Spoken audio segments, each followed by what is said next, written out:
ভেটকি মাছের পাতুরি তো অনেকেই অনেকভাবে খেয়েছো, তো সবাইকে আমি অনুরোধ করব ঠিক এইভাবে একদিন ভেটকি মাছের পাতুরি খেতে। মূলো দিয়ে এই শীতের দিনে ভেটকি মাছের পাতুরি যে কী স্বাদ খেতে, সেটা যারা এইভাবে খেয়েছে তারাই ভালো বলতে পারবে। খুব ঠান্ডা লেগেছে তাই খুব ভালো করে কথা বলতে পারছি না। তো যাই হোক, এখানে করেছি একদম লাল লাল। খুব বেশি মশলা কিন্তু দিতে হয় না, আদা জিরে বাটা হ্যাং ত্যাং কিছু দিতে হয় না। আমি কিন্তু অত কিচ্ছু দিই না, সামান্য একটু আদা দিই বড় জোর কখনো কখনো। আর মশলা দেখো লাল লাল করে সুন্দর করে মাখিয়ে দিয়েছি। আর এই যে মূলোটার মধ্যে কিন্তু খুব বেশি একটা মশলা যাবে না, মানে খুব মূলোতে বেশি একটা ঝালও লাগে না।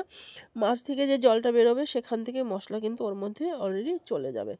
তো যাই হোক, যদি কেউ না খেয়ে থাকো এইরকম করে পাতুরি, তারা অবশ্যই একদিন এভাবে খেও। আর যারা খাও তারা আমাকে একটু কমেন্ট করে জানিও যে হ্যাঁ আমরা খাই, খেতে ভালো লাগে।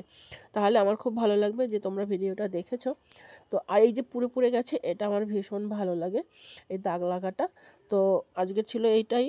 ভালো লাগলে লাইক করবে, আর অতি অবশ্যই কমেন্ট করে জানাবে কারা এরকম পাতুরি খেয়েছো বা খাও। তো সবাই ভালো থেকো, সুস্থ থেকো, আজকের মতো টাটা।